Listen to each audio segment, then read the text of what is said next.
اونٹ، گھوڑا، ہاتھی، شیر وغیرہ سب منہ زور حیوان ہیں، انسان سے بہت زیادہ طاقتور ہیں۔ اونٹ کی ناک میں نکیل ڈالنا، گھوڑے کے منہ میں لگام دینا، شیر اور ہاتھی کو سدھانا، یہ سب کام آسان ہیں۔ سب سے مشکل کام انسان کو انسان بنانا ہے۔ انسان کو انسان بنانے کے لیے آسمان سے ہدایت کا مجموعہ اللہ تعالیٰ نازل فرماتے ہیں اور اس کے مطابق عمل کر کے انسان انبیاء علیہم السلام بناتے ہیں۔ یہ بہت مشکل کام ہے۔ حضرت عیسیٰ علیہ السلام کی محنت سے ساری امت میں سے ان کے 12 حواری انسان بنے۔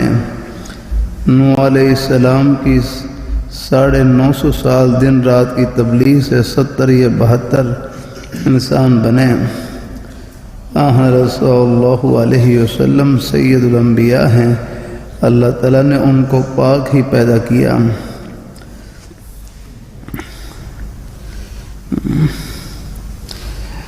لیکن مکہ کے بگڑے ہوئے انسان آپ صلی اللہ علیہ وسلم آپ کو طرح طرح کی تکلیف دیتے، طرح طرح کی باتیں کرتے ہیں۔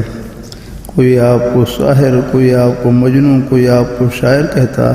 اللہ تعالیٰ آپ کو تسلیاں دیتے ہیں، نون والقلم وما یسطرون ما انت بنعمت ربک بمجنون وان لک لاجرا غیر ممنون۔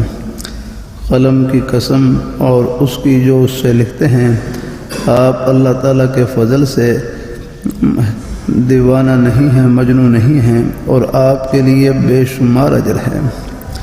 دوسری جگہ فرماتے ہیں وَمَا عَلَّمْنَاهُ الشِّعْرَ وَمَا يَنبَغِي لَهُ، ہم نے اس نبی کو ان کو شعر نہیں سکھایا اور نہ یہ ان کے مناسب تھا۔